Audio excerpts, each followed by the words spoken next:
She didn't scream when they put the sack over her head. She didn't beg when they dragged her to the edge of town and left her in the scorching summer dust like something broken beyond all use. Ella James had learned long ago that screaming didn't change a thing in Caldwell Creek. But when the sound of hoofbeats stopped, when rough hands cut the rope binding her wrists, she heard a voice she didn't recognize, saying something she hadn't heard in years. "Easy now, ma'am. Nobody's gonna hurt you anymore." If this story already has you feeling something, please subscribe to our channel and follow Ella's journey all the way to the end. Drop a comment and tell us what city you're watching from. I want to see how far this story travels. The summer of 1878 hit Caldwell Creek, Kansas, like a judgment handed down from something merciless and indifferent. The heat didn't build slow that year. It arrived all at once, cracking the ground open in long, pale seams, turning the creek to a thin brown thread, baking the storefronts until the paint peeled off in curling strips. People moved slower. Tempers ran hotter. And the things people did to one another in the name of righteousness, those things didn't slow down at all. Cole Bennett had been riding the South Ridge back toward his ranch when he saw her. He almost didn't stop. In 34 years of living hard on the Kansas frontier, Cole had learned the kind of discipline it took to keep his eyes forward and his business his own. A man who stopped for every broken thing he passed would never get anything done. That was what his father had told him. That was what this land had taught him. But something made him pull back on the reins. She was standing at the side of the road, if you could call it standing. Her wrists were bound in front of her with rough rope. A burlap sack had been tied over her head, the kind used for grain pulled tight at the throat with a length of cord. Her dress, what was left of it, was gray with dust and torn at the hem. She wasn't moving, wasn't calling for help.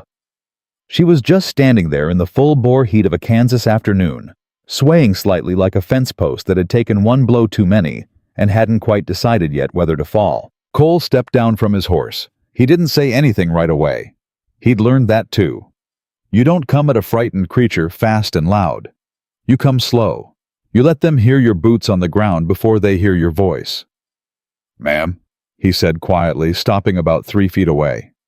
She flinched so hard her whole body jerked backward. Her bound hands flew up in front of her. "Don't," she said. Her voice was hoarse, cracked through the middle like old leather. "Don't touch me. I'll scream." "You go right ahead and scream," Cole said. He kept his voice even, kept his hands where she'd be able to see them if she could see anything at all. "Ain't gonna stop me from asking if you need help." A long silence. The heat pressed down on both of them. "Who are you?" she said. "Name's Cole Bennett. I run the Double B spread about 4 miles east of here." He paused. "Who tied that sack on your head, ma'am?" She laughed. It was a raw, ugly sound that had nothing funny in it at all. "Who do you think?" "I'd rather not guess." "The town," she said. "Caldwell Creek. The whole righteous, God-fearing, sack-tying town." Cole looked at the rope around her wrists. It had been pulled tight enough to leave deep red lines in her skin. "I'm going to cut that rope," he said. "Just the rope on your wrists. Nothing else unless you say so." She didn't say yes, but she didn't say no. He took out his knife and cut the rope in one clean motion. Her arms dropped to her sides, and she let out a short, sharp breath, the sound of pain releasing rather than pain ending. "The cord at your neck," Cole said. "You want it off." A beat. Then, "Yes." He worked it loose carefully, with 2 fingers keeping his movements slow and deliberate. The sack came free, and he stepped back before she pulled it off herself. He wanted to give her that. The choice of when she let herself be seen. She took hold of the sack with both hands and stood there for a moment, not pulling it off yet. Just holding it, like she was preparing herself for something. Then she pulled it free. Cole Bennett was not a man who showed much on his face. 34 years of cattle work and Kansas winters had sealed most of his expressions behind something like stone. But when he saw Ella James for the first time, something moved behind his eyes that he couldn't have named if he tried. She was young. 22, maybe 23, though whatever had happened to her today had added years to the lines around her eyes. She had dark brown hair, matted to her face with sweat, a split at the corner of her lower lip, and a bruise forming along her left jaw that was already going purple. Her green eyes were dry. Whatever tears she'd had, she'd used them up. She held his gaze like a dare. "Go ahead," she said flatly. "Say it." "Say what?" "Whatever you're about to say. That I must have done something to deserve it. That a decent woman wouldn't find herself here. That I ought to be grateful someone cut my ropes before—" Her voice broke just slightly, just for a second, and then locked back into hard steel. "Just say it, and be done." Cole looked at her for a long moment. "I was about to say, you look like you could use some water," he said. "And maybe to sit down before you fall down." Her jaw tightened. Something flickered in her eyes, not quite belief, but the memory of what belief felt like. "I don't need charity," she said. "It's water, ma'am. It ain't charity, it's water." Her name was Ella James. She told him that much while she sat against a post on his porch and drank from the tin cup he'd filled from the well. She told him in the careful way of someone who had learned that giving a person your name was a small but real risk, that a name was a door, and once you opened it, you couldn't always control what walked through. Cole sat on the step below her with his hat in his hands and didn't push for anything else. He was a patient man. He'd learned patience from cattle from land, from waiting out seasons that didn't care what you needed them to do. He could sit in silence and let a person come to their own decisions in their own time. Most people couldn't stand the silence and filled it themselves. Ella filled it herself. "I've been in Caldwell Creek 14 months, she said. "I came down from Wichita after my husband died. Thomas. He was a good man." She turned the cup in her hands. "He left me $200 and a horse. The horse died in April. The $200 lasted until March." "What were you doing for work?" Cole asked. "Laundry? Sewing? Whatever Mrs. Aldrich at the boarding house needed done." She paused. And then Grant Holloway decided he needed it done differently. Cole's expression didn't change, but something in his posture did. Just a slight shift. A tightening. "Grant Holloway," he said. "You know him." "I know of him." That was true. Everyone in a 100-mile radius knew of Grant Holloway. He owned the feed store, the lumber yard, and half the water rights on the north side of the creek. He was 50 years old, thick-necked, and accustomed to the particular kind of power that comes not from being admired, but from being needed. A man like that didn't ask for things. He waited until the asking wasn't necessary. "He told Mrs. Aldrich I'd stolen from her," Ella said. Her voice was steady. The steadiness of someone who has said a thing out loud enough times to have burned the emotion out of it. "He told Reverend Cass I was a woman of loose character. He told the whole town one person at a time, each story a little different, each one a little worse. Until by the time anyone bothered to look at me, they'd already decided what I was. And Mrs. Aldrich believed him. Mrs. Aldrich believed whatever kept Grant Holloway from raising her rent." Ella looked out toward the flat horizon. "This morning 3 men came to collect me from the boarding house. Said the town had voted. Said I was a contamination. Said they were removing me for the good of the community." Cole was quiet for a moment. "They put the sack on you before or after they dragged you out?" "Before." Her voice didn't shake, so I couldn't see who was watching and who was looking away. He absorbed that, the particular cruelty of it. Not just the act, but the engineering of it, making sure she couldn't know who her enemies were, couldn't know who might have spoken up and chose not to. "Where were you planning to go?" he asked. "Before I came along." Ella looked at him with those steady green eyes. "I wasn't planning anything," she said. "I was standing in the road trying to figure out which direction the nearest town was in when I can't see and my hands are tied." "Fair enough," he said. Gang. He gave her a room. The small one at the back of the house that had belonged to his younger sister before she'd married and moved to Colorado 6 years ago. It still had her curtains on the window, yellow calico faded now, but still there. Ella stood in the doorway and looked at the bed like she was trying to remember what beds were for. "This is temporary," she said. It wasn't gratitude or ingratitude. It was a statement of terms. "I know it," Cole said. "I'll work for my keep. I don't take charity." "You said that." "I mean it." "I heard you the first time." He moved to leave, then stopped. "There's a basin on the dresser. Clean water in the pitcher. Supper's at 6 if you want it." He was halfway down the hall when her voice came after him. "Mr. Bennett?" He stopped. "Why?" she asked. It was a real question. Not rhetorical, not bitter, just a woman who needed to understand the geometry of what had just happened to her, because in her experience, nothing came without a shape and a cost. "Why did you stop?" Cole stood in the hallway for a long moment with his back to her. "Because you were still standing," he said. "After all that you were still standing." He walked away before she could answer. He didn't go to town that week. He had reasons to supplies were running low, and he had business with the land office that had been waiting 10 days already. But he stayed on the ranch, and he told himself it was because of the fence along the south pasture that needed mending.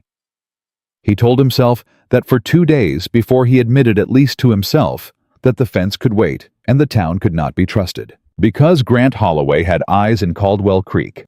Everyone knew it. The men who worked his yards, the women who owed his stores credit they couldn't pay.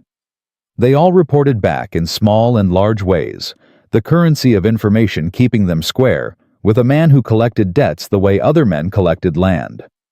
And if word got back to Grant Holloway that Cole Bennett had taken Ella James in, well, Cole knew enough about Grant Holloway to know that wouldn't end quietly. He was mending the fence on the third morning when his ranch hand, a young Mexican named Luis, came riding up from the direction of the road.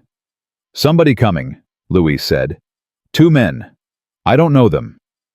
Cole straightened up, pulled his hat down against the sun. "Which direction?" "West, from town." He set down his tools. "Go let Miss James know to stay inside. Don't make a show of it. Just let her know."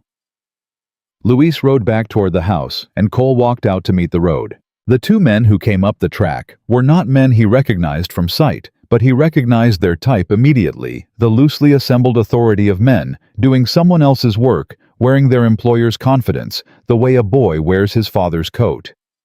Too big for them. Sitting wrong on their shoulders. The one in front was young, maybe 25, with a patchy beard, and the kind of sunburn that came from outdoor work he hadn't been doing long enough to be comfortable with. The one behind was older, quieter. His eyes moved across the property in a slow, calculating survey that had nothing casual in it. "Morning," the younger one said. He didn't tip his hat. "We're looking for a woman. Ella James. We have information she came this way." "Do you?" Cole said. "Mr. Holloway wants her returned. She was removed from Caldwell Creek for community reasons, and she belongs." "Belongs," Cole said. Just the word. Flat and quiet. The younger man paused. "That's right. She ain't property," Cole said. "So when you say belongs, I'm gonna need you to finish that sentence real careful." The older man spoke for the first time. His voice was lower, more deliberate. "Mr. Holloway's concerns are about the woman's welfare. A lone woman with no means and no family." "Is none of Grant Holloway's business," Cole said.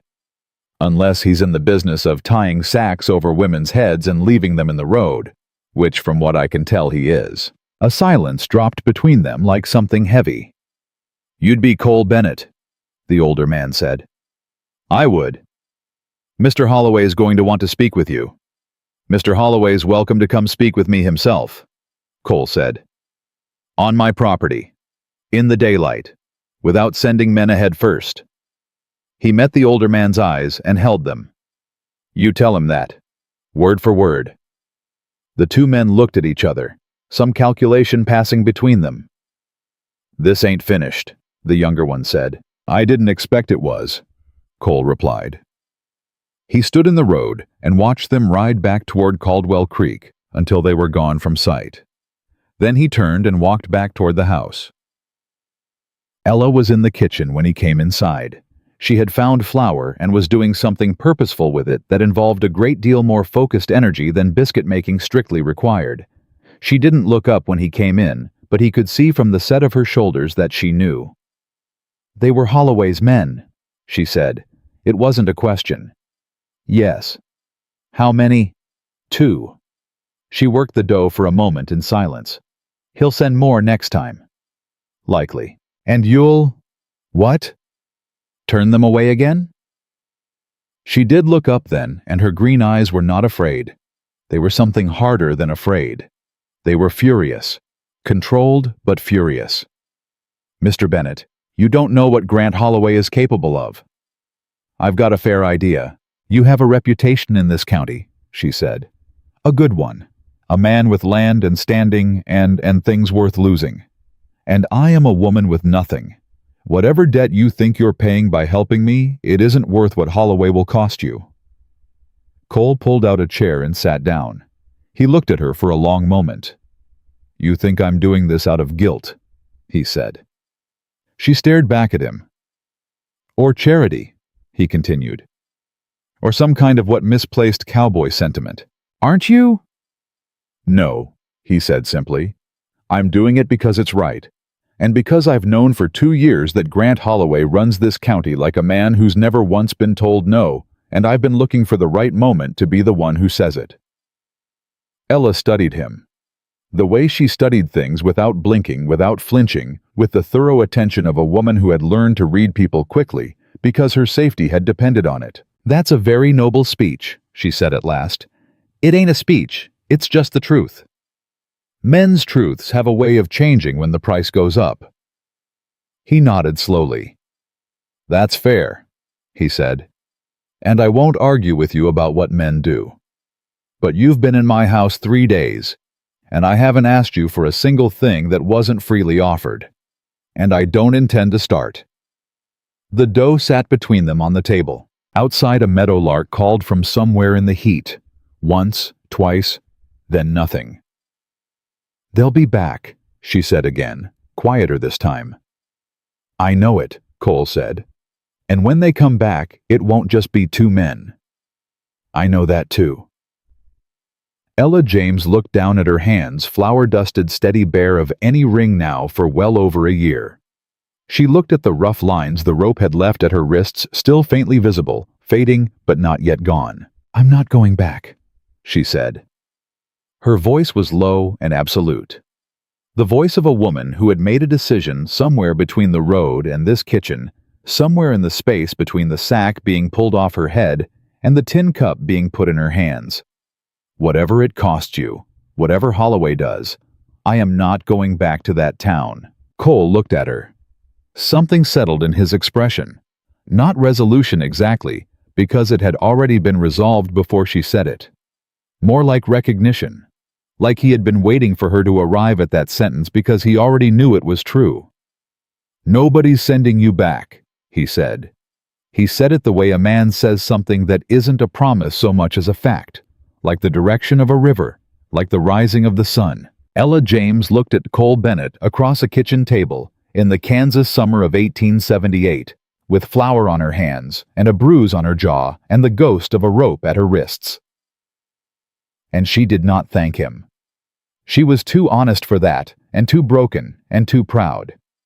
But something in her, something small and deeply buried, something that had been holding its breath for a very long time, exhaled. Just barely. Just enough. Outside, the heat bore down on the flat Kansas land without mercy. And in the town of Caldwell Creek, 4 miles to the west, a thick-necked man stood in the doorway of his feed store and listened to 2 men tell him what Cole Bennett had said, and Grant Holloway smiled. Because a man who hit a woman was a man who could be made to look like a fool, and making fools of men was something Grant Holloway had been doing his entire life. He'd done it to better men than Cole Bennett. He was fairly certain he could do it again. Grant Holloway didn't come himself. That was the first thing Cole noticed, and it told him everything. A man who sends others to do his confronting is a man who hasn't decided yet how far he's willing to go. He's still measuring, still calculating the distance between what he wants and what it will cost him to take it. Cole had known men like that his whole life. Men who confused caution with patience, who thought waiting made them strategic, when really it just made them afraid. He knew better than to mistake afraid for harmless. The second visit came 4 days after the first, and this time there were 4 of them. Cole saw them from the barn where he was working with Luis on the south pasture fence posts they'd finally hauled in. He didn't move right away. He counted them measured the way they rode loose casual, the way men ride when they want to look unthreatening, but are carrying the threat inside them like a loaded gun tucked under a coat. "Go finish the water trough," Cole told Luis. "Don't come out to the road." Luis looked at the riders. "You sure? Go." Cole pulled on his hat and walked out to meet them at the gate. The man at the front this time was someone he recognized. Ned Cutter. Ran the livery stable in town, owed Holloway 3 years of back rent on the building, and had been quietly doing Holloway's useful work ever since. He was a big man, broad in the chest, with the permanent squint of someone who spent too much time outdoors and not enough time thinking. "Bennett," Ned said. "Cutter," Cole replied. "Mr. Holloway would like a word. I told the last men he sent that he was welcome to come have that word himself. He's a busy man." "So am I." Ned looked past Cole toward the house, a slow, deliberate look that was meant to be seen. "Woman's still here, I take it?" "That's my business. Could be it's everybody's business." Ned shifted in the saddle. "Town council met 2 nights ago. Ella James was removed from Caldwell Creek by a vote. Legal and official. Harboring her as well. Some folks might call it an obstruction." Cole looked at him evenly. "Some folks might call what your boss did to that woman a crime." The air between them pulled tight. "Nobody did anything to anybody," Ned said, his voice dropping half a register. "She was escorted out. Community decision. She had a sack tied over her head and rope on her wrists, Ned." Cole said his name the way you say a word you want someone to feel. "That ain't an escort. That's an assault. And the next man who rides onto my property to tell me different is going to find out real quick that I know the difference between a conversation and a threat." One of the men in the back, young with a nervous energy in his hands, started to say something. The man next to him put a hand on his arm. Ned stared at Cole for a long measuring moment. "You're making an enemy," he said finally.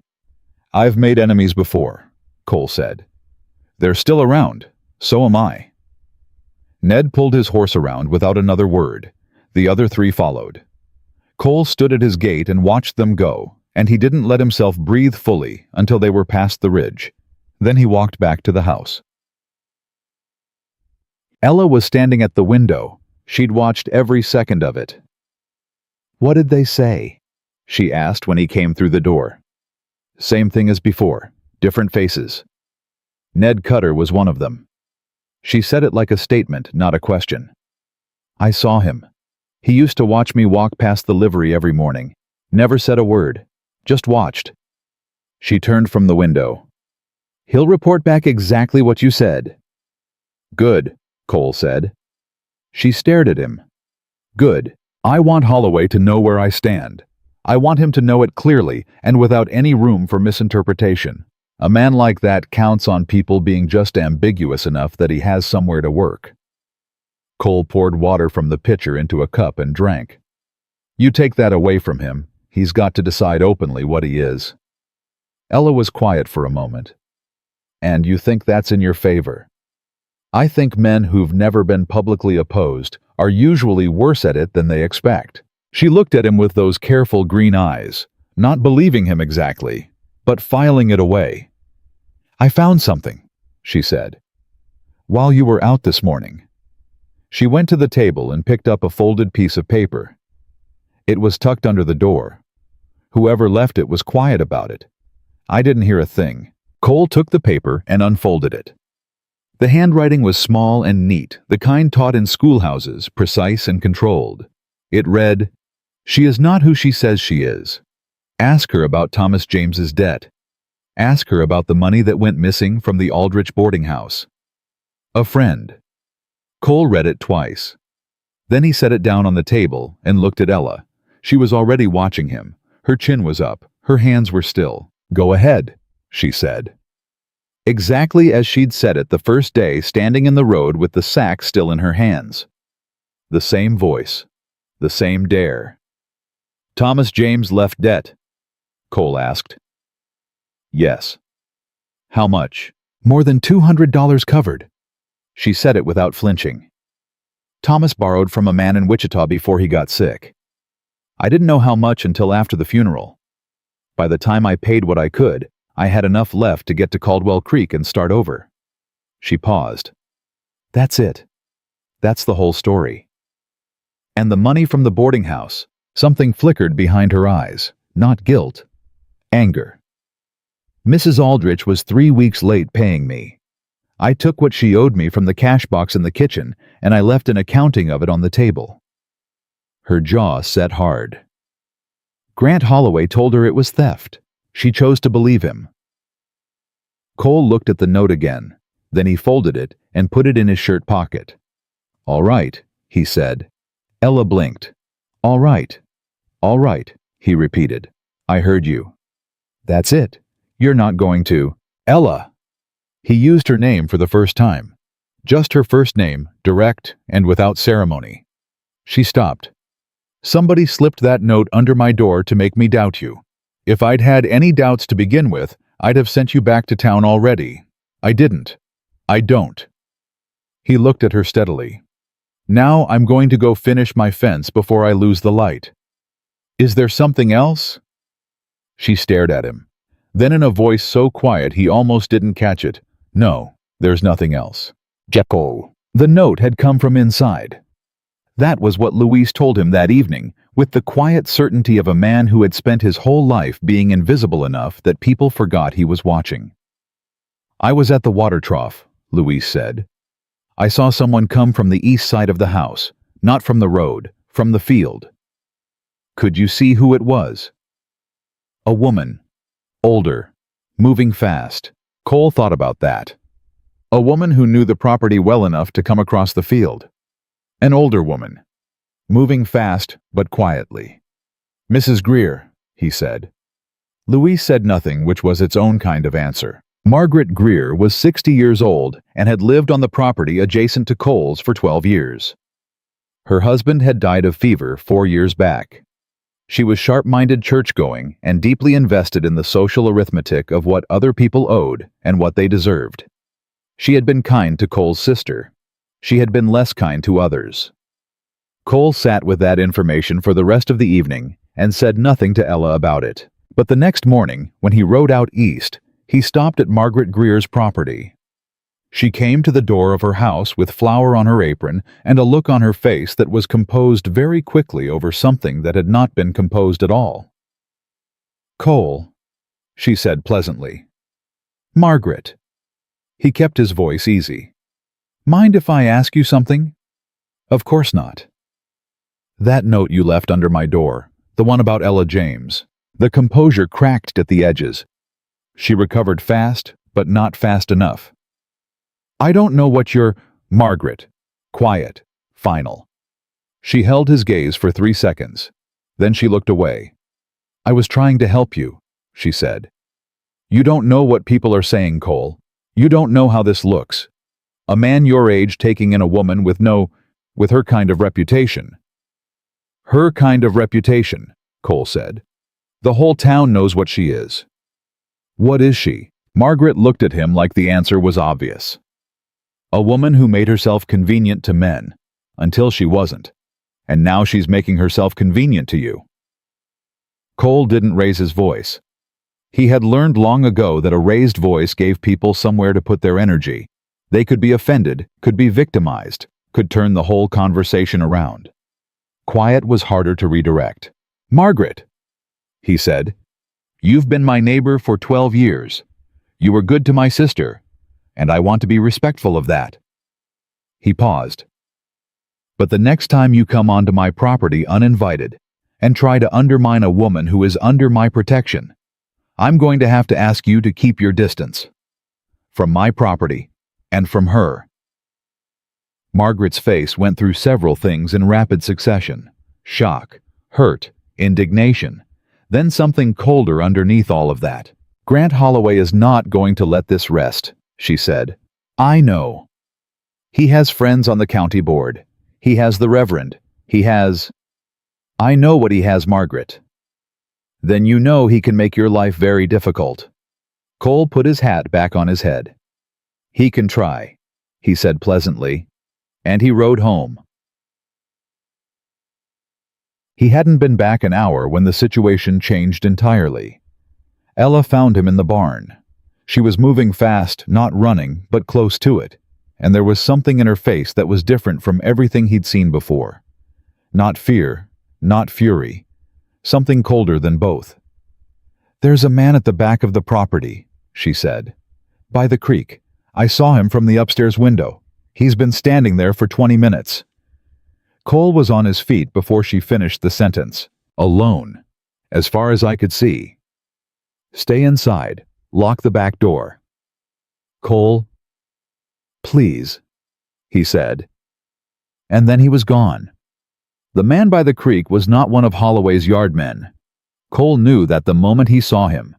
He was slight 40-ish, dressed in town clothes that had seen better days, a clerk's clothes or a bookkeeper's. He was standing with his hat in his hands like he was at a funeral, and when he heard Cole coming, he turned around fast and took 3 steps back. "I'm not here for trouble," the man said immediately, both hands up, hat included. "My name is Arthur Crane. I keep books for 3 businesses in town. One of them is Grant Holloway's feed store." Cole stopped, studied him. "Talk," Cole said. Arthur Crane talked. He talked for 11 minutes, and by the time he was done, Cole was standing very still with the particular stillness of a man who has just been handed information that reorganizes everything he thought he knew. The $200 Ella's husband had borrowed, it hadn't come from a man in Wichita. It had come from Grant Holloway. The debt had been transferred quietly. Paperwork, adjusted records altered. Holloway had been the one holding Thomas James's note when he died. And when Thomas died, the debt had been inherited, not legally, not bindingly, but in the way things were inherited in small towns, where a man like Grant Holloway controlled the version of events that everyone agreed to believe. He had wanted Ella James's compliance. When he didn't get it, he'd manufactured her ruin instead. "Why are you telling me this?" Cole asked. Arthur Crane looked at his hat. "Because I've been keeping his books for 9 years, and I've watched him do this to 3 other people, and I never said a word." He looked up. "I'm saying a word now. That note under my door. You know who left it?" "He asked Mrs. Greer to do it. She's beholden to him for a lumber debt on her barn." Cole was quiet for a moment, everything settling into its new shape. "Will you testify to what you've told me to the county judge?" Arthur Crane's face went pale. Then he breathed in slowly through his nose. "I reckon I will," he said. "If you reckon you can keep him from finding out before I do." "I'll do my best," Cole said.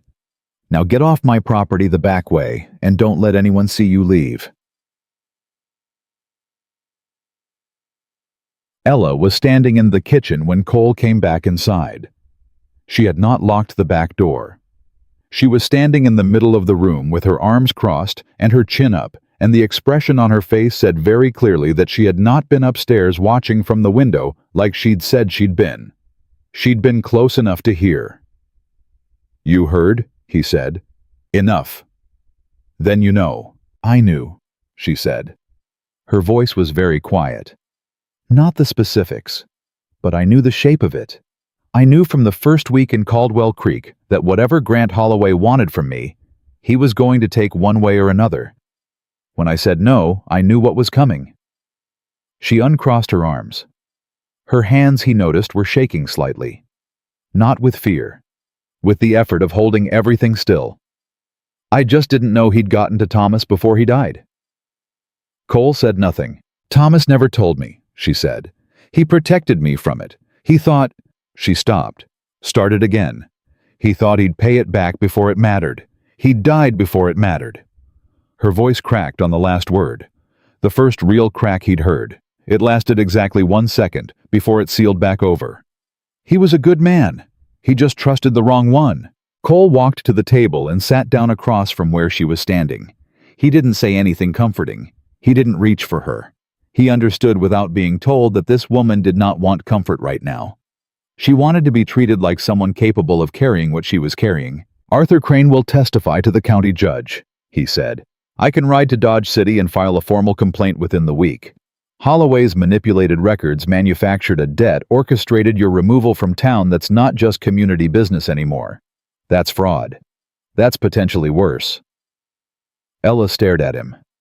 "You think the county judge will listen to a dead man's debt record and a bookkeeper's word against Grant Holloway?" she said. "Not on its own," Cole admitted. "But combined with your testimony and mine, and the testimony of anyone else in that town he's done this to—" "Cole." She said his name like a warning. "People in that town are afraid of him." "I know. They've been afraid of him for years. That's how he works. He doesn't threaten you all at once. He builds a debt here and a favor there, and he waits until you can't afford to cross him." She looked at him with those clear, exhausted eyes. "The people who could speak up won't. Because they all owe him something. Margaret Greer owes him for lumber," Cole said. "Arthur Crane owes him 9 years of employment. Ned Cutter owes him 3 years of back rent." He leaned forward slightly.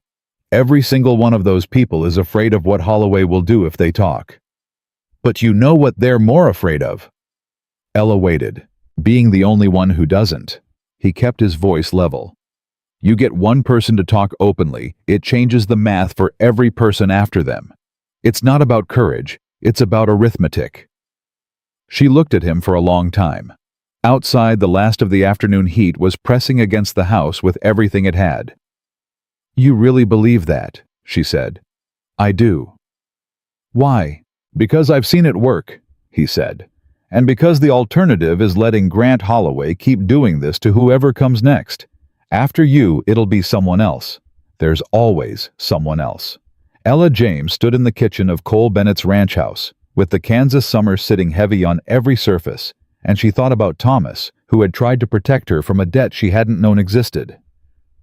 She thought about the sack over her head. She thought about the road. She thought about what it meant to be the kind of woman who stood in a road blind and bound and did not fall down. "All right," she said, quietly. "Absolutely." The same way he had said it. Cole looked at her. "All right," he said back. But that night, Cole lay awake in the dark and thought about one thing that Arthur Crane had said, one small detail that Ella hadn't heard because she'd stepped away from the window by then. Grant Holloway already knew about Arthur Crane. He'd known for 2 days, and he hadn't done anything about it yet, which meant he was waiting, letting the information travel, letting Cole make his plans and lay out his arguments and believe he had a strategy. Because Grant Holloway was the kind of man who let you build a house before he burned it down. That way, you had more to lose. Cole stared at the ceiling and thought carefully and slowly about what a man like that would do next. And what a man like Cole Bennett needed to do first. Cole was up before dawn. He hadn't slept more than 2 hours. He'd spent the rest of the night working through every angle of what Arthur Crane had told him, turning it over the way you turn a stone to see what's living underneath it. By the time the sky started going gray at the edges, he had something that resembled a plan, not a comfortable one, not a clean one, but the kind that had a chance of working precisely because it wasn't what Grant Holloway would expect. Holloway expected Cole to ride to Dodge City and file paperwork. He expected legal channels, slow processes, the kind of opposition that took weeks to build, and could be quietly dismantled before it ever reached a courtroom. That was the move of a cautious man. A man protecting his property, his standing, his carefully managed peace. Cole had been that man for a long time. He didn't intend to be that man anymore. He knocked on Ella's door at first light. She opened it immediately, which told him she hadn't slept either. She was fully dressed, her hair pulled back, her green eyes alert with the particular clarity of someone who has been awake long enough that exhaustion has burned away and left something harder and cleaner in its place. "You have a plan," she said, not a question. "I have the beginning of one."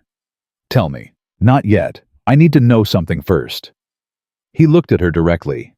Is there anyone left in Caldwell Creek who was genuinely good to you? Not Holloway's people. Not beholden to him in a way that owns them completely. Someone who might still have a reason to tell the truth. Ella thought about it. He could see her moving through the population of that town, one by one in her mind, weighing each person against what she knew of their debts and their fears and their small private loyalties. Ruth Vargas, she said finally. She runs the laundry on 2nd Street.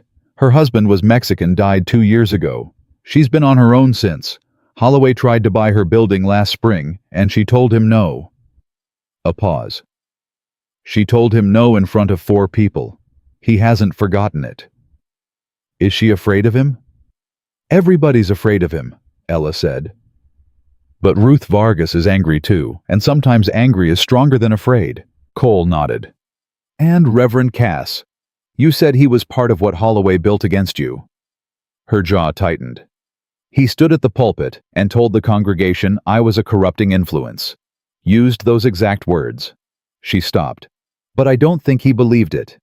I think he said what Holloway needed him to say and hated himself for it. He looked like a man who hated himself for it. A man who hates himself for something is a man who might be willing to correct it, Cole said. Ella stared at him. You're going into town. Today? Holloway will know the minute you ride in. I'm counting on it. She grabbed his arm before he could turn away. Her grip was firm and sudden, and it stopped him cold. Cole, if you go in there alone and Holloway decides to make an example of you in front of his people, he won't, Cole said. Not in broad daylight, not in the middle of town. A man like Grant Holloway doesn't do his own violence in public. He arranges it, and arranging takes time. You're betting your life on his vanity. I'm betting on his pattern, Cole said. There's a difference. He looked down at her hand on his arm, then up at her face. I need you to stay here, with Luis. Don't open the gate for anyone. Her hand tightened for just a second. Then she let go. Come back, she said. It wasn't a plea. It was a command delivered with the flat certainty of a woman who had already lost enough. Yes, ma'am, he said. He rode into Caldwell Creek at 8 in the morning, when the town was fully awake and the streets had people in them. He'd timed it that way deliberately. He wanted witnesses. He wanted every set of eyes in that town on him before Holloway's men even had time to organize. He tied his horse in front of the general store and walked straight to the laundry on 2nd Street. Ruth Vargas was a small, dark-haired woman with calloused hands and a way of standing that suggested she'd been braced against something her entire life. When Cole walked through her door and said Ella James's name, something moved across Ruth's face. Not surprise, but a kind of relief that had been waiting a long time for somewhere to go. Sit down, Ruth said. And she told him things. She told him that the night before Ella was removed from town, Grant Holloway had met with Mrs. Aldrich and 3 members of the town council in the back room of the feed store. She knew because her laundry backed up against that building, and the walls were thin, and she had ears that she'd learned to keep to herself. She told him that Holloway had constructed the vote against Ella in a single evening, choreographed every piece of it, told each man exactly what to say and in what order. She told him that Reverend Cass had arrived late to that meeting and left early, and that she'd seen his face when he came out white as flour and walking like a man carrying weight on his chest. Why didn't you say anything? Cole asked. Ruth looked at him with the expression of a woman who had heard that question before and found it almost offensive in its simplicity. Because I am a Mexican widow with a building that Holloway wants and no husband and no sons, she said. Who was going to listen to me, Mr. Bennett? Cole held her gaze. I'm listening now, he said, and I'm asking you to say it again, in front of the county judge. Ruth was quiet for a long moment. Her hands rested flat on the counter between them. If I testify, she said slowly, and Holloway walks away from it, which men like him usually do, I lose my building. I lose my business. I lose everything I have. I know. And you're asking me anyway. I'm not asking you to risk everything for nothing, Cole said. I'm asking you to risk everything because there's a woman who had a sack tied over her head and rope on her wrists and was left in the road to die, and she's the third person this man has done something like this to. And if we don't stop him now, she won't be the last." He paused. "I'll stand beside you in front of that judge, and I'll make sure every word you say is heard." Ruth looked at him for a very long time. Then she said, "You'd better be as good as your word, Mr. Bennett." "I've never been anything else." He found Reverend Cass at the church, which was empty at that hour. The Reverend was a thin man, 60 years old, with white hair, and the look of someone whose conscience had been keeping him poor company lately. He startled badly when Cole came through the door, knocking a hymnal off the pew where he'd been sitting. "Mr. Bennett." He picked up the book. His hands weren't entirely steady. Cole sat down across the aisle from him. "I want to talk about Ella James," he said. Reverend Cass closed his eyes briefly. When he opened them, he looked like a man who had been waiting for this conversation, the way a sick man waits for a doctor, dreading it and needing it in equal measure. "I said things from that pulpit," the Reverend said before Cole could say anything else. "Things I was told to say. Things I—" He stopped. Started again. "Grant Holloway has been this church's most generous benefactor for 11 years. The roof, the bell, the new pews. All of it." "I know," Cole said. "I told myself it was for the good of the congregation. That one woman's reputation was that the community's harmony was more—" He pressed his lips together hard. "I told myself a great many things. Do you believe any of them now?" A long silence. "No," said Reverend Cass, very quietly. "I haven't believed them for a while." "Then stand up and say so," Cole said. "In front of the county judge, in front of this town, in front of every person you told those lies to from that pulpit." The Reverend looked at the hymnal in his hands. "Holloway will destroy this church's funding." "He will," Cole agreed. "What else you got?" Cass looked up sharply. Something in Cole's bluntness had cut through the Reverend's self-pity and hit something more solid underneath. "You're not a gentle man, are you, Mr. Bennett?" Cass said. "Not when gentle doesn't serve," Cole said. "You've been gentle with your conscience for long enough. Look where it got that woman." Cass flinched, hard, like he'd been struck. Then he straightened up, set the hymnal down. "When do you need me?" he said. Cole was walking back toward his horse when Grant Holloway stepped out of the feed store directly into his path. Cole stopped. Holloway was exactly as advertised, thick-necked, broad-shouldered, with the permanently comfortable expression of a man who had been in charge of every room he'd walked into for so long that he'd stopped checking whether that was still true. He was 51 years old and carried his age like armor. He looked at Cole with something that was almost warm. "Cole Bennett," he said. "I've been meaning to come speak to you myself." "So I heard," Cole said. He didn't move. He'd chosen his ground and he intended to keep it. "You've been sending other men to do it for you." "A busy man delegates," Holloway said pleasantly. He glanced around. They were on the main street in front of 4 different storefronts. There were people, exactly as Cole had planned. "I hear you've taken in Ella James." "I have. Generous of you." Holloway's tone didn't change, but something behind his eyes did. "She's a troubled woman, a history of dishonesty. You know about her husband's debt, I imagine. About the money she took from—" "I know about the money you lent Thomas James," Cole said loud enough to carry. "I know how you transferred the paperwork after he died. I know what you told this town about his widow and why you told it." He didn't raise his voice further. He just let it be clear and carry. "And I know you've done this before. To others." The pleasantness on Holloway's face didn't vanish. It shifted, curdled very slightly at the edges the way milk does before it turns. "You'd better be careful about making accusations in public, Bennett." "I'm not accusing. I'm stating." Cole looked at him steadily. "I've spoken this morning to witnesses who will testify to the county judge about what happened to Ella James and how you arranged it. I've spoken to your bookkeeper. I've spoken to your reverend." He watched Holloway's face absorb each name like a slow blow. "And when the judge rides through this county next month, he's going to hear all of it." Holloway was quiet for a moment. The pleasantness was completely gone now. What was underneath it was colder and more deliberate.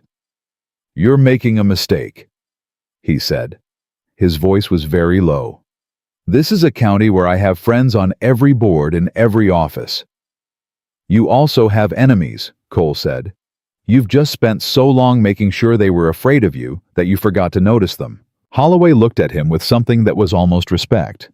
Almost. "You've been busy this morning." "I'm a busy man," Cole said. And he walked to his horse, untied it, and mounted. He didn't hurry. He didn't look back. But he heard Holloway's voice behind him, low and precise, and carrying only to Cole. "This isn't over." "No," Cole agreed from the saddle. "It's just starting." He rode out of Caldwell Creek at a walk. His hands were steady on the reins. His heart was not. He was 2 miles from home when he heard the rider behind him. He didn't reach for his rifle immediately. He slowed instead, turned his horse sideways on the road, and waited. The rider who came up was young. Not one of Holloway's usual men. This one was barely 20, with red hair, and the kind of freckled face that made it impossible to look threatening, even when you were trying. He pulled up hard and held both hands out wide. "I'm not here to start anything," the young man said breathlessly. "My name's Danny Aldrich, Mrs. Aldrich's son." Cole studied him. "Talk. I heard what you said to Holloway in the street, about witnesses." Danny Aldrich's hands were still wide, his voice tripping over itself slightly. "My mother, she knows she did wrong by Miss James. She's known it since the week after. Holloway told her what to do, and she did it because she was afraid, and she's been sick with it ever since." He swallowed hard. "She won't come forward on her own. She's too scared. But if there was a way for her to give testimony without Holloway knowing beforehand." Cole was very still. "Why are you telling me this?" he asked. "Your mother owes Holloway. So do you, I'd guess." Danny's jaw tightened. "He told her that Miss James stole from her. She believed it. She wants to tell someone what she saw, what she knows, she just—" He stopped. Then, "She cried, mister. My mother hasn't cried in 15 years. Not since my father died. She cried about what she did to that woman, and I can't just—" His voice broke on the edge of it, and he pulled it back hard. "Just tell me what to do, and I'll do it." Cole looked at this young man, 20 years old, riding out to a stranger on a dusty road in the Kansas summer, because his mother was crying, and he didn't know what else to do, and he felt something shift inside his chest that he didn't have a name for. "Tell your mother to write down everything she knows," Cole said. "Everything Holloway told her, every conversation, every instruction. Written in her own hand, signed with her name. You bring it to me by Thursday." He paused. "Can she do that?" "She can," Danny said. "I'll make sure she can. Don't let Holloway know. Don't tell anyone." "Yes, sir." Danny gathered his reins. "Mr. Bennett." He hesitated. "Is she all right, Miss James?" Cole looked at him for a moment. "She's standing," he said. Something relaxed in Danny Aldrich's young face. "Good," he said. And he turned his horse and rode back toward town. Cole came through his own gate at midday to find Ella in the yard. She'd been working, that much was clear. Her sleeves were rolled up, and there was color in her face from the heat, and her hair had escaped its pin on one side. She watched him come in with those measured eyes, reading his face the way she always did, looking for information before asking for it. "You're in one piece," she said. "I said I would be." "What happened?" He told her. All of it. Ruth Vargas, Reverend Cass, the confrontation with Holloway in the street, Danny Aldrich on the road. He told it straight and fast, the way you tell something when there's still more that needs doing. He watched her face move through the information, taking each piece and placing it somewhere internal. When he finished, she was quiet for a moment. "Mrs. Aldrich's son," she said. "Danny, he's a good boy." Something moved across her face, soft and complicated. She knew. All this time she knew. She was afraid. I know. A pause. That doesn't make it not hurt. No. Cole agreed. It doesn't. Ella looked out toward the flat Kansas horizon. What does Holloway do now? I've been thinking about that the whole ride back, Cole said. He has 3 moves. He can wait and let us build our case. Hope his lawyers can dismantle it before it reaches the judge. He can try to reach the witnesses before Thursday and buy their silence or scare them into it. Or, he stopped. Or, Ella turned to look at him. Or he accelerates, Cole said. Tries to do something that makes this whole thing look different before the judge arrives. Something that makes me look dangerous or dishonest. Something that puts you back in a position where your word doesn't count. Ella's eyes narrowed slightly. What could he do that would... The sound of horses reached them at the same moment. Multiple horses, coming fast from the direction of town. Cole turned toward the gate. His hand moved to his rifle, but it wasn't Holloway's men. It was the county sheriff. Sheriff Dale Marsh rode through Cole's gate with 2 deputies flanking him, and the particular expression of a man who has been handed a task he doesn't entirely believe in. He was 55, weathered, fair-minded, in the way of men who had seen too much dishonesty to be impressed by it anymore.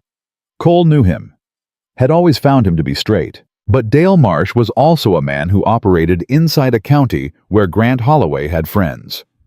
Cole, the sheriff said, pulling up. Dale, Cole replied. His hand was still near the rifle. Not on it.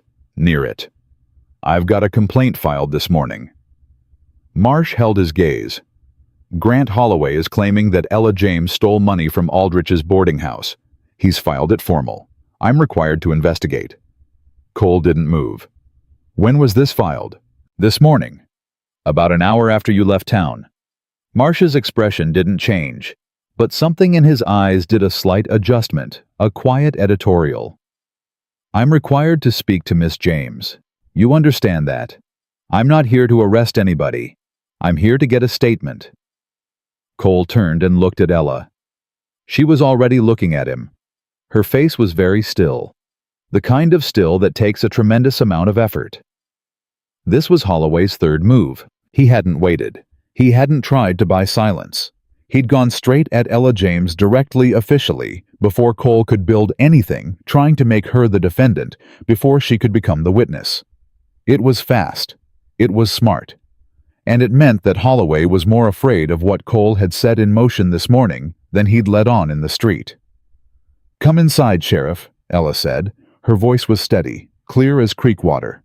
I'll tell you everything. She turned and walked into the house without waiting for his answer. Cole looked at Dale Marsh. Marsh looked back at him. You've stirred up something considerable, Cole. I know it. Holloway's not going to stop at a complaint. I know that too. Marsh was quiet for a moment. You got anything I should know about before I go in there? Cole thought about Arthur Crane, about Ruth Vargas, about Reverend Cass, and a weeping Mrs. Aldrich writing things down in her own hand. About a 20-year-old boy riding out to a stranger on a dusty road because his mother was crying. I've got more than you'd expect, Cole said. Give me until Thursday. Marsh studied him with the careful patience of a man who had been making judgment calls his entire career and understood which ones mattered. Thursday, the sheriff said. And he climbed down from his horse and walked toward the house. Cole stood in the yard alone for a moment, the heat pressing down on him from every direction, the Kansas summer indifferent to everything he was trying to build. He thought about Ella's face when she'd turned to walk inside. The stillness of it, the absolute refusal to break. He thought about a woman who had stood in a road blind and bound and had not fallen. He thought Holloway had made one very serious miscalculation. He'd spent so long deciding what Ella James was worth, measuring her, discarding her, filing a complaint against her, like she was a balance sheet error, to be corrected, that he had never once stopped to ask what she was made of. Cole was about to show him. Sheriff Dale Marsh sat across from Ella James for 41 minutes. Cole knew, because he stood outside the kitchen door and counted the time, The way a man counts the seconds between lightning and thunder, not because the counting changed anything, but because it gave his hands something to do besides reach for his rifle. He heard her voice through the door. Steady. Clear. Not performing steadiness, actually steady the way a wagon wheel is steady when the axle is solid underneath it.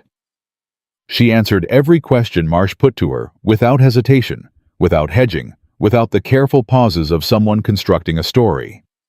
She told him about Thomas's debt, about the cash box, about the accounting she'd left on Mrs. Aldrich's table, about the morning 3 men had come to the boarding house with a sack and a length of rope.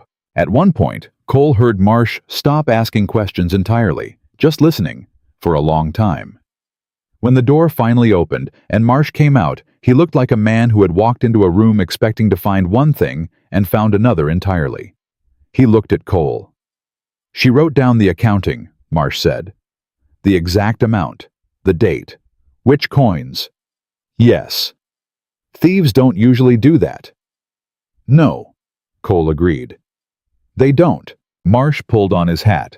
His deputies were waiting outside with their horses and their careful neutrality. I'll tell Holloway the complaint requires further investigation. That buys you some time, but not much. He'll push the county board to appoint a special examiner if he thinks Marsh isn't moving fast enough. How long before the judge's circuit brings him through? 3 weeks, maybe less if I send word that there's a matter requiring his presence. Send word, Cole said. Marsh looked at him for a moment. You understand what you're doing, Cole. When this goes in front of a judge, it's not just Ella James's complaint against Holloway. It's yours too. Your credibility, your property, your standing in this county, all of it goes on the table. I know what's on the table, Cole said. Marsh nodded once, then he left. Cole went back into the kitchen. Ella was still sitting at the table, both hands flat on the surface, staring at the wall. She looked like someone who had just run a very long distance and was deciding whether or not she had anything left. He believed you, Cole said. I know. She didn't move right away. Then she looked up at him. Holloway filed that complaint within an hour of you leaving town, which means he had it prepared before you even spoke to him. Cole sat down.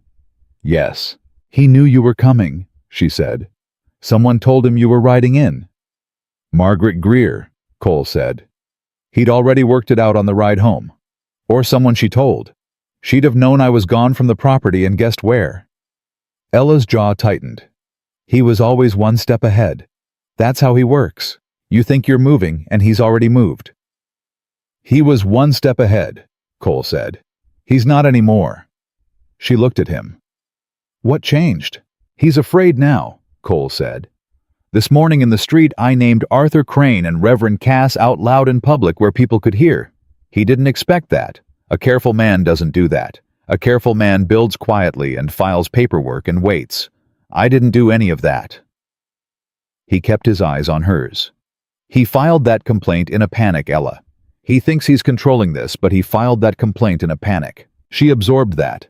He watched it move through her, not comfort exactly, but information she could use. What do we do between now and Thursday? She asked. We make sure every witness is safe and ready, and we wait. He paused. And we don't let him manufacture anything else. Wednesday came with a dry wind from the south, and the particular tension of a day before something happens when the air itself seems to know it. Cole had ridden out at dawn to check the perimeter of his property, a habit he'd developed years ago, before any of this just a rancher's morning ritual. But this morning, it was something else. He was checking sightlines, checking which approaches to the house could be seen and which couldn't. Thinking about the ways a man like Grant Holloway accelerated things when he felt cornered. Louise found him at the east fence line. Someone was here last night, Louise said. After dark. I found tracks at the creek crossing. 2 horses. They came in from the north and stopped about 100 yards from the house. Cole crouched and looked at the ground. How long did they stay? Long enough to watch. Then they left the same way they came. Cole stood up. They were measuring, he said. Seeing how many lights were on where people were, what the layout looked like. He looked at the house. Tonight we change things. I want you and your brother sleeping in the barn, not the bunkhouse. Different lights, different windows." Luis nodded slowly. "And Miss James? She stays in the back room, but I want her to know what's happening." He paused. "She deserves to know," he told Ella over breakfast. He told it plainly without softening, because he had learned by now that softening things for Ella James was both unnecessary and mildly offensive to her. She listened with her fork in her hand, eating without stopping her eyes tracking each piece of information. "He's going to try something before Thursday," she said when he'd finished. "Probably. Something that discredits everything. Makes us look." She set her fork down. "He's going to try to make this look like a woman and her lover conspiring against a respectable businessman." Cole looked at her. "I know. Which means whatever he does next involves both of us. Together. Something he can use to paint a picture." She looked back at him with those clear, hard eyes. "I should leave." "No. Cole, no," he said again. Not heated, just certain. "Leaving doesn't protect you. It just means you're alone when he finds you, and he will find you. At least here, you're not alone." She stared at him across the table. Something moved in her face, something she didn't quite let fully out. "You're very sure of yourself," she said. "About some things." "What if you're wrong about this one?" Cole was quiet for a moment. "Then I'm wrong," he said, "and we deal with what comes. But I'm not wrong about this." She held his gaze. Then she picked up her fork again and went back to eating, which was Cole had come to understand Ella James's version of agreement. The knock came that evening. After supper before full dark when there was just enough light left in the sky to see by. Cole was on the porch. He heard the sound and was on his feet before the second knock came moving to the door with his rifle off the wall hook and his heart calibrated to whatever was on the other side. He opened the door. Danny Aldrich stood there breathing hard, like he'd ridden fast and hadn't stopped.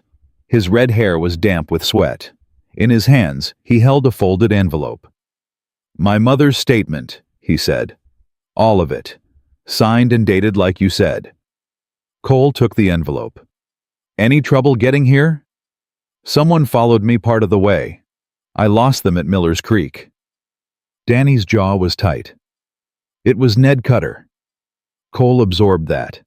"You're certain? I know Cutter's horse. Bay with a white sock on the left fore. I'd know it half a mile off." He hesitated. He turned back at the creek. "I don't think he saw where I was going, but I can't be sure." Cole thought fast.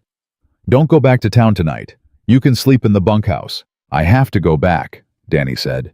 "If I don't come home, my mother will think something happened to me, and she'll go to Holloway. She does that when she's scared. She goes straight to the source of the fear because she doesn't know what else to do." He stopped. "I just need you to know that he's watching the roads.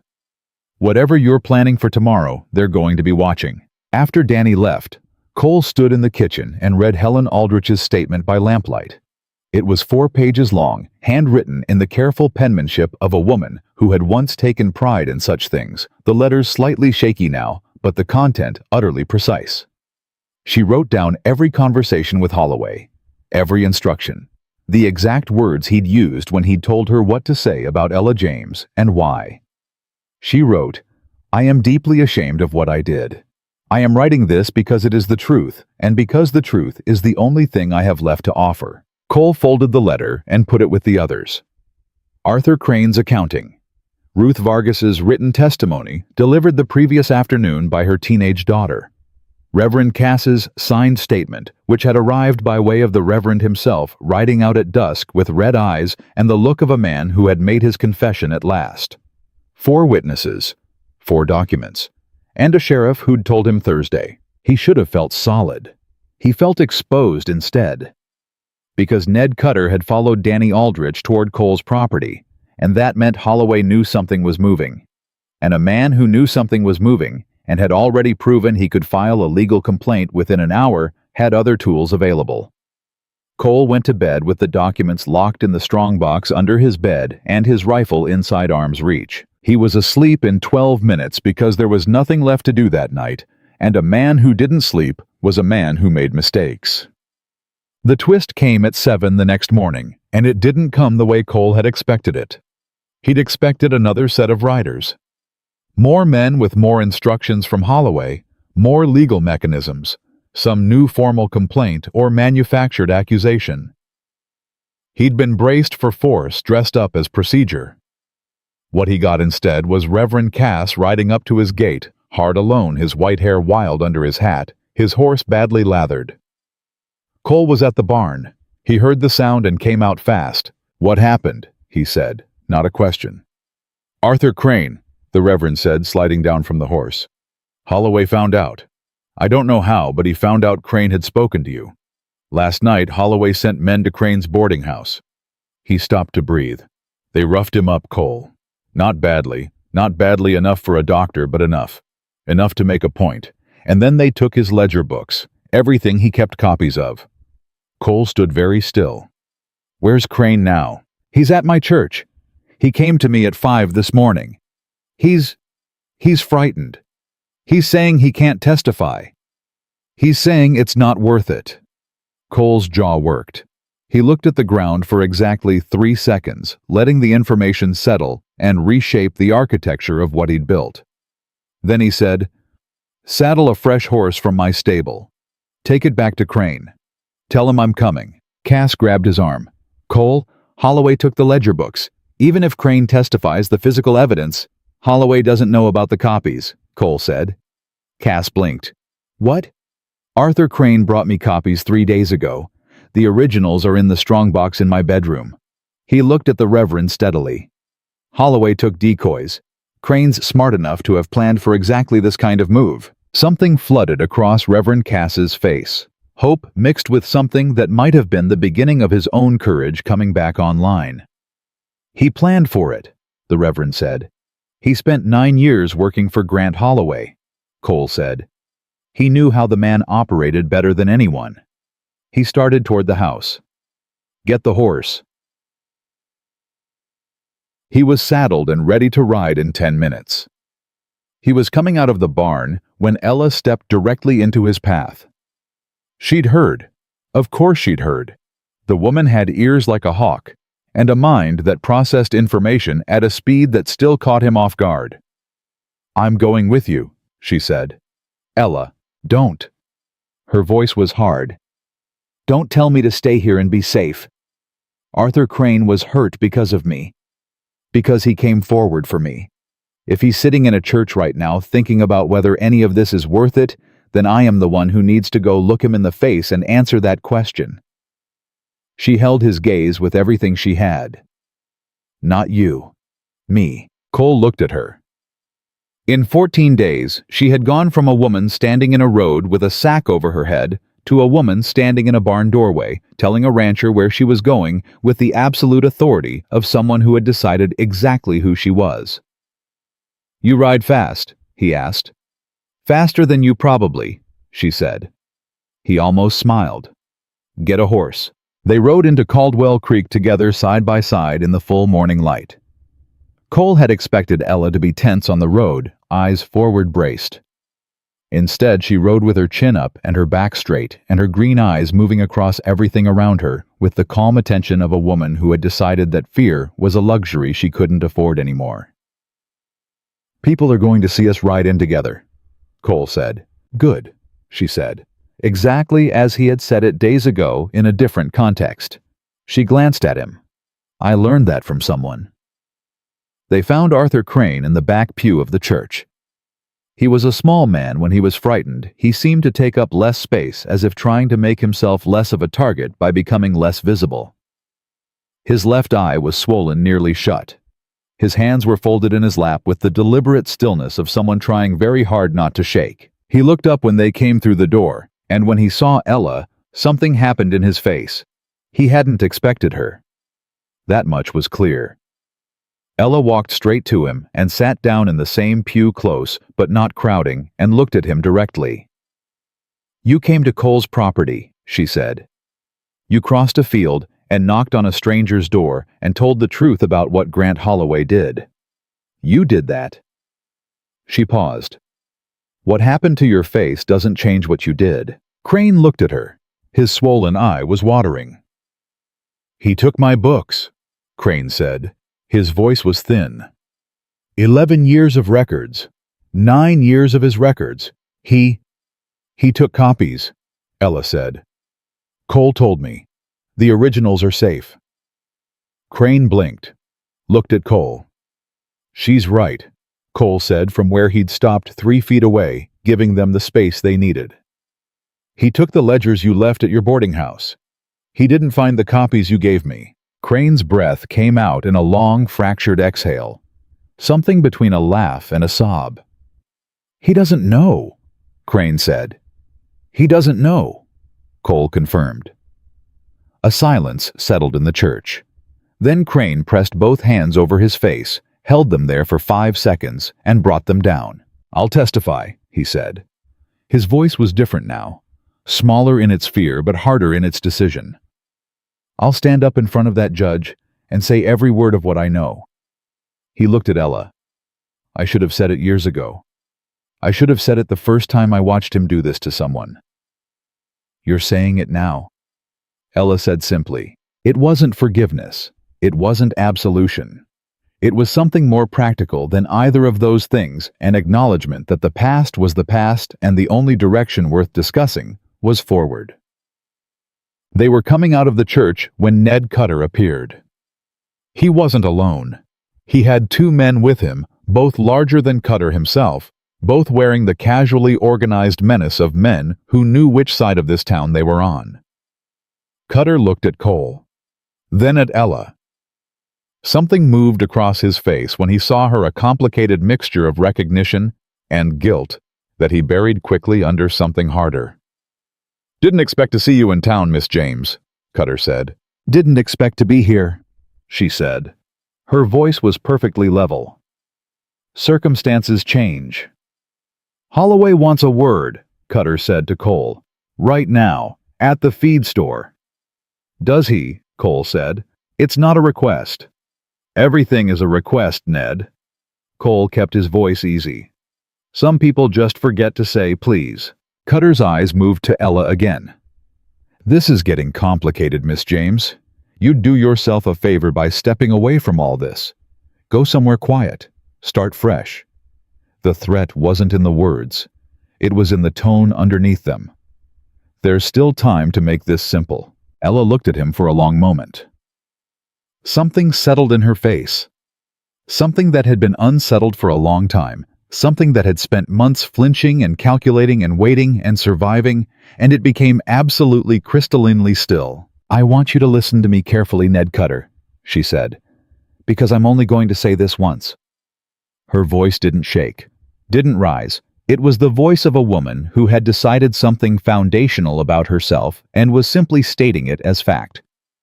"I have been called corrupting. I have been called a thief. I have had a sack tied over my head and rope put on my wrists, and I have been left in the road in July heat to figure out which direction to walk when I could not see and could not use my hands." She took one step forward. "And I am still here. I am standing in front of you on the main street of Caldwell Creek, and I am still here. So whatever Grant Holloway is planning to do next, I need you to go back and tell him it won't be enough. Because I have already survived the worst he could think of, and I am not afraid anymore." The street was quiet. 2 women who had been walking on the opposite side had stopped. A man outside the barber shop was standing still with a newspaper in his hand, not reading it. Ned Cutter looked at Ella James for a long moment. Then he looked at the ground. Then he looked up again, and something in him had changed, something small, but real, like the first crack in a dam, barely visible, carrying enormous consequence. He didn't say anything. He turned around and walked away. His 2 men followed. Cole stood beside Ella and said nothing for a moment. "That was—" he started. "Don't," she said quietly. "Don't tell me it was brave. I don't know if it was brave. I had to say it." "All right," he said. "My hands are shaking." "I know." She looked down at them. then up at him. "Nobody can see that, right?" "Nobody can see that," he said. She breathed out, straightened up, put her hands to her sides and held them there. They walked back to where their horses were tied. The two women across the street watched them go. The man with the newspaper watched. A child standing in a doorway watched. Caldwell Creek watched Ella James walk down its main street with her head up and her hands still, and it could not look away. They were almost to the edge of town when Cole heard his name called from behind them. He turned. Ruth Vargas was standing outside her laundry. She wasn't alone. Beside her was a woman Cole didn't recognize at first, older, heavyset with a gray dress and an expression of someone who has made a decision that is costing her something significant. Then he placed her. Helen Aldrich. She had come out of her boarding house and walked down the street to stand beside Ruth Vargas. Ella turned and saw them. Something hit her face that she didn't try to control, a sudden raw impact visible for just a second before she steadied herself. Mrs. Aldrich looked at Ella from across the distance between them. Her mouth worked for a moment without producing sound. Then she said clearly enough to carry, "I'm sorry." 2 words, out loud, on the main street, in front of witnesses. Ella stood very still for a moment. Then she nodded. Once. Just once. It wasn't forgiveness, and it wasn't reconciliation. It was a woman acknowledging the truth of a moment without needing to make it into more than what it was. Cole looked at the 2 women standing in front of Ruth's laundry, and he thought about arithmetic. About how fear was contagious in one direction, but courage was contagious in both. About how one person standing up changed the math for the next person and the next and the next. Ella had walked into this town and said her name out loud, and Caldwell Creek had started to crack along every fault line that Grant Holloway had spent years papering over. They rode home in the late afternoon heat with the Kansas summer pressing down on every surface, and neither of them spoke for a long time. Finally, Ella said Thursday. Thursday, Cole confirmed. And if the judge doesn't come, he'll come. She was quiet for another mile. Then, what happens after, if it works? If Holloway is held accountable? What does that look like? Cole thought about it. The real question underneath the question. What does it look like to be a woman who has been publicly shamed and publicly vindicated in the same small town? What does it look like to rebuild in a place that watched you dragged out of it? I don't know, he said honestly. But you get to decide. That's the part that's different from before. Ella James looked at the long, flat line of the Kansas horizon ahead of them. I've never really gotten to decide anything, she said. Not since Thomas died. Then it's overdue, Cole said. She looked at him. He looked at her. The horses moved steady beneath them, and the sun was dropping toward the west, and everything that needed to happen still needed to happen. But something had shifted today that wouldn't shift back. Grant Holloway was sitting in his feed store right now, Cole knew, being told by Ned Cutter what Ella James had said in the street. And for the first time since this began, Holloway was not receiving information about a problem he could solve. He was receiving information about a woman he had underestimated. And somewhere in the county, a judge was reading a letter from a sheriff that said, "There is a matter in Caldwell Creek requiring your presence. Come soon." The judge arrived on a Tuesday, not Thursday. Tuesday. Cole found out from Luis, who had ridden to the East Ridge at dawn to check the cattle and come back faster than he'd left. "Man riding in from the county road," Luis said, still breathing hard. "Official looking. 2 men with him. Badge on his coat." Cole set down his coffee and stood up. Ella looked at him from across the kitchen. She read his face the way she always did, fast and complete, and stood up too. "He's early," she said. 2 days early. Is that good or bad?" Cole pulled on his hat. "Marsh must have pushed harder than I expected. Either that or—" He stopped. "Or Holloway pushed back," Ella finished. "Tried to get the judge here before we were ready." "Both things can be true," Cole said. "Let's move." They rode into Caldwell Creek within the hour. The judge, a tall, spare man named Elias Holt, known across 4 counties for a temperament that split the difference between patience and impatience, without settling comfortably into either, had already set himself up in the back room of the sheriff's office with Dale Marsh at his left and a court recorder at a small table in the corner. Cole had met Holt once 3 years prior over a water rights dispute that had nothing to do with any of this. The man had the eyes of someone who had been lied to professionally for 30 years and had developed a finely tuned intolerance for it. Holloway was already there. He was sitting in the front room with his lawyer, a man named Prescott brought in from Dodge City. Expensive coat, expensive hat, the particular confidence of someone paid to find the shape of the law that works in your favor. Holloway looked up when Cole and Ella came through the door, and for just a second, just one something moved behind his eyes that had not been there in the street 4 days ago. It was not fear exactly. It was the recalibration of a man realizing the situation had moved while he wasn't looking. Cole met his gaze and held it. Ella didn't look at Holloway at all.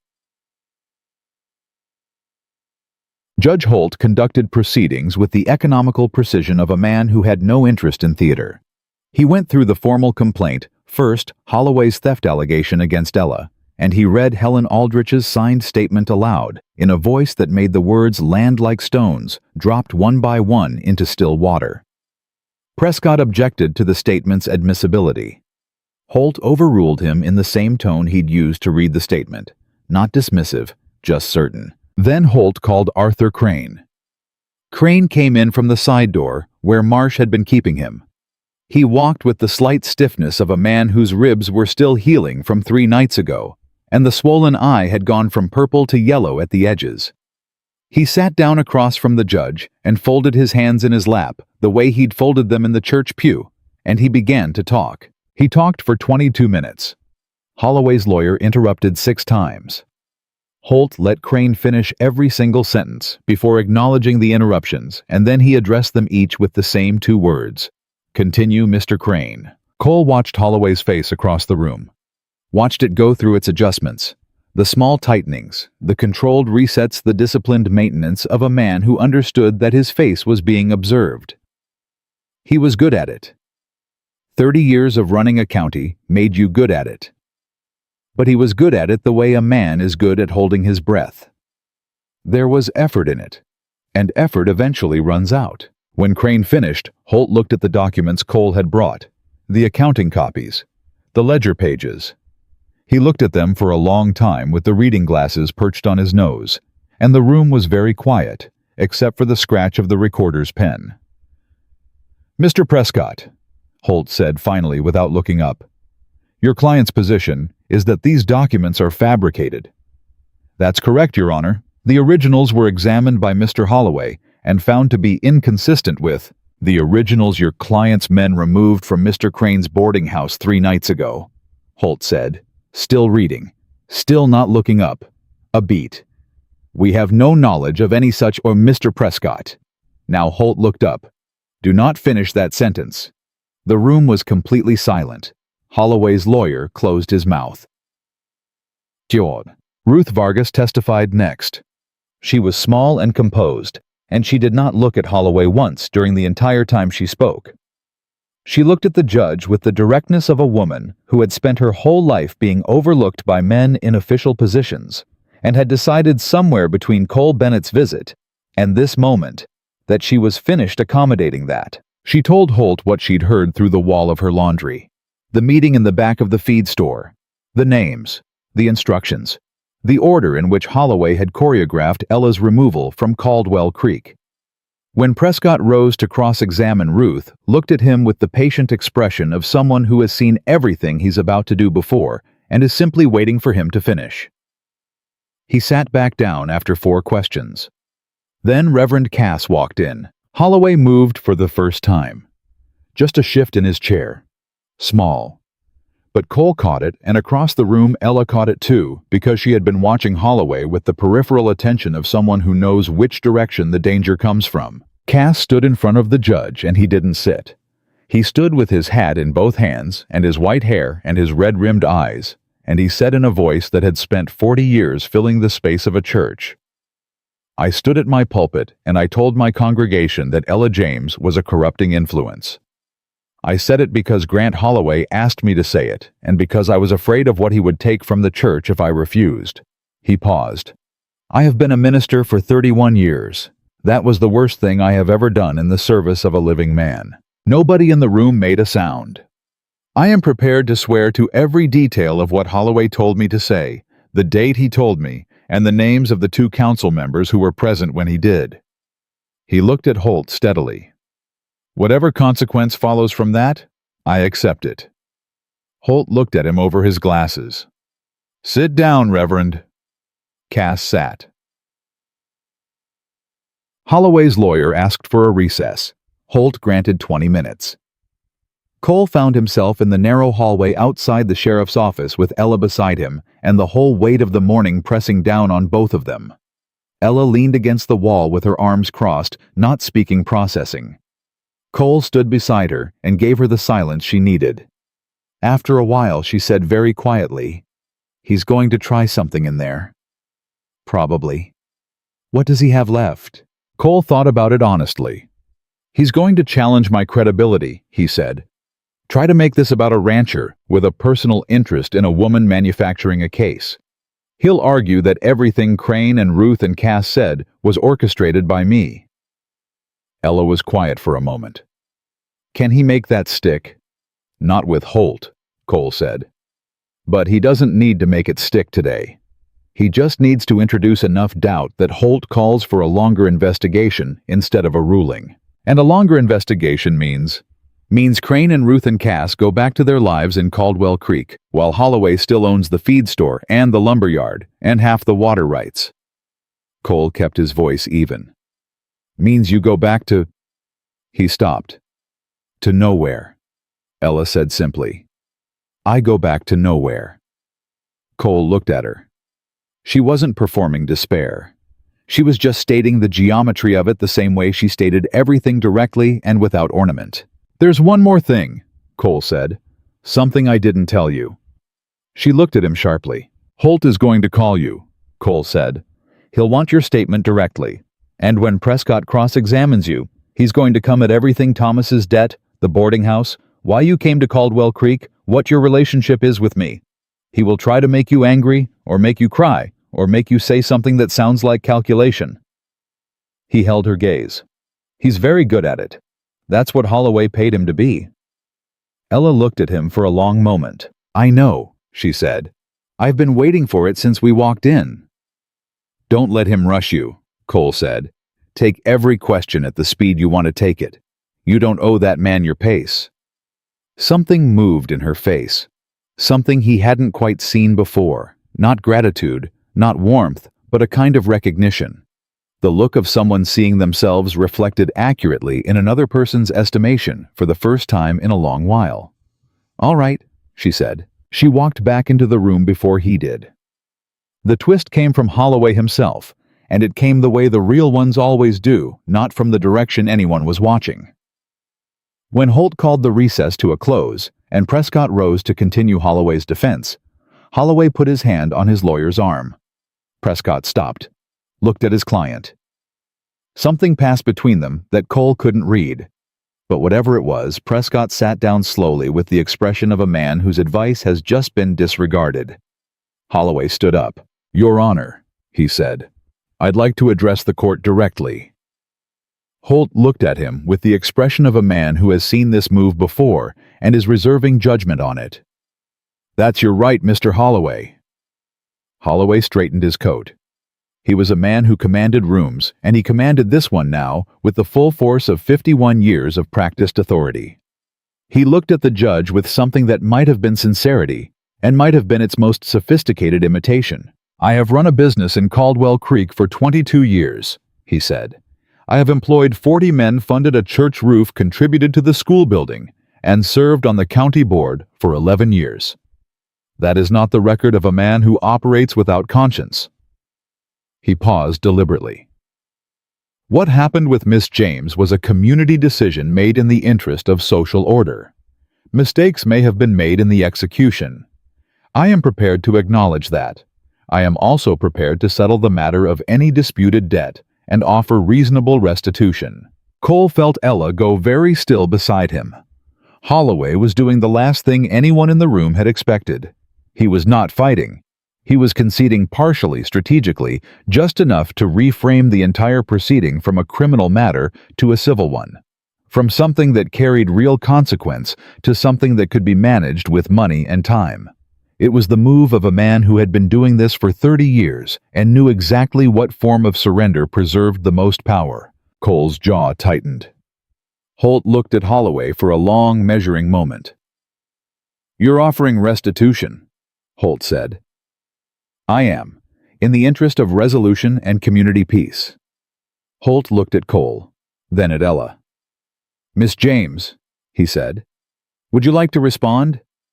Ella stood up. She didn't look at Holt right away. She looked at Holloway, directly, fully, for the first time since she'd walked into this room.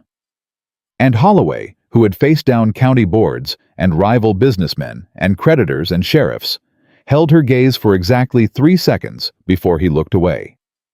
Then Ella looked at the judge. "Your Honor," she said, "Grant Holloway wants to pay me money and call it resolved. I want to tell you what I think about that." Her voice was clear and unhurried. "In 14 months in Caldwell Creek, I worked every day that I was physically capable of working. I paid my debts honestly. I refused the advances of a man who had decided that my financial desperation entitled him to more than my labor. And when I refused him, he spent 4 months systematically destroying my name, my employment, and my standing in a community where I had nowhere else to go. He did it carefully, and he did it thoroughly, and he did it while smiling at me in the street." She stopped for exactly 1 beat. "And then, he had men put a sack over my head and tie my wrists and leave me in the road in July. Not because I had stolen anything, because I had said no." The room was absolutely still. "He wants to pay me money," Ella said. "And I want the judge to understand what that money is for. It's not restitution, it's a price. He's trying to put a price on what he did so that it becomes a transaction instead of a crime. So that he can go back to his feed store and his lumber yard and do this again to the next woman who comes through Caldwell Creek with nothing left and nowhere to go." She held Holt's gaze. "I don't want his money, Your Honor. I want this court to say clearly and on record what Grant Holloway is and what he did." The silence that followed was the kind that has weight. Holt looked at Holloway. Holloway looked at his hands. The ruling took Holt 40 minutes to write. He wrote it in the back room with the door closed while Caldwell Creek held its breath. Cole sat beside Ella and didn't speak, and she didn't speak, and the room around them was full of the particular tension of people who have done everything they can do and are now at the mercy of something outside their control. At one point, without looking at him, Ella said quietly, "Whatever he decides, I need you to know that what you did—" She stopped. Started again. "I'm not good at this." "I know," Cole said. "I don't say things. I don't." "I know that too." She looked at her hands. "Thank you," she said. Very simply, very directly. The way she did everything. Cole said nothing for a moment. Then, "You did this, not me. I opened a gate and cut a rope. Everything after that was you." She looked at him. Something in her face, all the hardness and the carefulness and the controlled reserve, shifted just slightly. Not breaking, just becoming something less defended. Something more like the face a person has when they're not bracing for the next blow. "Cole," she said. "Ella," he said back. And somehow that was enough. For now, it was enough. Holt came out of the back room and read the ruling in the flat, unhurried voice of a man who chose his words the way a carpenter chose boards for strength, not decoration. He found the theft complaint against Ella James to be without merit and formally dismissed it. He found the evidence presented by Arthur Crane, Ruth Vargas, and Reverend Cass to constitute credible testimony of fraud, coercion, and the orchestration of unlawful removal. He ordered Grant Holloway's financial records subpoenaed for full county examination. He referred the matter of the assault on Arthur Crane to the Territorial Marshal's office for separate investigation, and he ordered that a formal public retraction be made in Caldwell Creek, regarding the accusations leveled against Ella James, written, posted, and signed by the members of the town council who had participated in the vote against her. Holloway sat through all of it without moving. When Holt finished, he looked at Holloway over his glasses for one long moment. "Mr. Holloway," he said, "you've operated in this county for 22 years with the assumption that the law was something you could work around rather than something that applied to you. I want you to understand that assumption has been corrected today. Any further action against Miss James, Mr. Crane, Mrs. Vargas, Reverend Cass, or anyone connected to this proceeding will be treated as criminal contempt." He removed his glasses. "Is that clear?" Holloway said, "Yes, Your Honor." It was the smallest Cole had ever heard a large man sound. Outside the sheriff's office, the main street of Caldwell Creek was exactly as it always was, hot and dusty, and going about its business in the Kansas summer. But as Cole and Ella came through the door into the light, there were people who had gathered. Not a crowd exactly, but people who had found reasons to be near that building at that hour. Ruth Vargas stood across the street with her arms crossed. Danny Aldrich was there 3 storefronts down, and when he caught Cole's eye, he straightened up with the entirety of his 20 years. 2 women Cole didn't know had stopped on the boardwalk and were watching. Margaret Greer was there too, standing apart from everyone off to the left in the shade.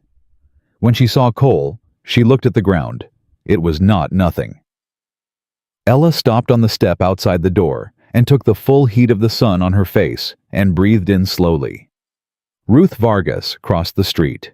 She came up to Ella and looked at her for a moment, and then she did something entirely practical. She took Ella's hand in both of hers and held it for exactly 3 seconds and let go. "Lunch," Ruth said. "My place, Thursday." Ella blinked. "All right," she said. Ruth turned and walked back to her laundry with the brisk efficiency of a woman whose lunch hours were scheduled and not to be negotiated.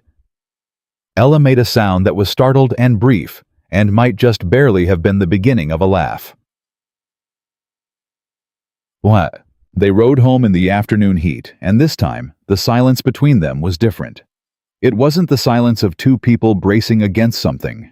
It was the silence of 2 people who had been through something together and were letting it settle. After a mile, Ella said, "The ruling doesn't fix everything." "No," Cole agreed. "Holloway still owns the feed store. People still owe him money. Some of them will still be afraid of him." "Some," Cole said. "Not all. Not the way they were." "The town council has to post a retraction." She paused. "I never thought I'd see that." "Neither did they," Cole said. She was quiet for a while longer. The horses moved steady beneath them. The Kansas summer pressed its full weight down on everything, indifferent as always to the human business happening under it. "What do I do now?" she said. Not helplessly. She wasn't a woman who asked helpless questions. She asked it the way she asked everything, directly, practically looking for information she could use. "What do you want to do?" Cole said. She thought about it with genuine seriousness. "Ruth needs help in the laundry," she said. "She told me last week she's been turning away work because she can't manage it alone. I know the work. I'm good at it." "All right. And I need a place to stay that isn't someone else's charity." "I know that," Cole said. "The back room is—" "I know that too." He paused. "There's a house," he said. "The Linfield place. It's been empty 2 years. Small, needs work, but it's on the edge of town, and the price is what it's worth, which is not much." He glanced at her. "I could front you the amount against wages from the ranch, if you wanted the work." She looked at him. "You're offering me a loan." "I'm offering you a loan." "Not charity." "Not charity. Terms and payment schedule same as any other business arrangement." He kept his eyes forward. "You can refuse." She didn't say anything for a moment. The horses walked on. "A loan," she said. "A loan. Against wages. Against wages. I need someone to manage the household accounts and the correspondence. I've been doing it myself for 6 years, and I'm bad at it." Something moved in Ella's face. "You're not bad at it. I'm bad at the correspondence." "No, you're not. You're just—" She stopped. A very small smile touched the corner of her mouth. "You're negotiating," she said. "I am," he admitted. She looked straight ahead at the long, flat horizon. Her back was straight, her chin was up. She had flour on her hands sometimes, and rope marks still faintly visible at her wrists, and a bruise on her jaw that had finally gone from yellow to almost nothing. She had been left in a road with a sack over her head, and she had walked out of a courtroom today, with her name intact, and her record clear, and a town posting a retraction on her behalf. "All right," she said. "All right. The loan, the wages, the correspondence." She looked at him. Her green eyes were clear and direct, and something in them was warmer than they had been the first day, not by a great deal, but by enough. "All right?" Cole looked at her for a moment, then forward at the road. "Good," he said. And that was that. No ceremony, no declaration, no dramatic pronouncement of what this was or what it might become. Just two people on horseback heading home on a Kansas road in the summer of 1878, with the weight of the past 2 weeks sitting behind them, and everything still undecided ahead of them, the good things as much as the difficult ones. But Ella James was riding toward a house with her name already spoken back to her by a court of law, and she was riding beside a man who had never once told her what she was worth, because he had understood from the first moment that was never his to decide. And somewhere in Caldwell Creek, a piece of paper was being written by men who owed her an apology, and Ruth Vargas was clearing space at a lunch table for Thursday, and a young man named Danny Aldrich was going home to tell his mother that it was over. The value of a woman is not assigned by the town that tries to discard her. It is not determined by the man who tries to own her or the debt someone else borrowed in her name, or the sack they pulled over her head to make sure she couldn't see who was watching. It is built quietly, stubbornly, one refused surrender at a time by the woman herself. And Ella James had been building hers all along. She just finally had room to show it.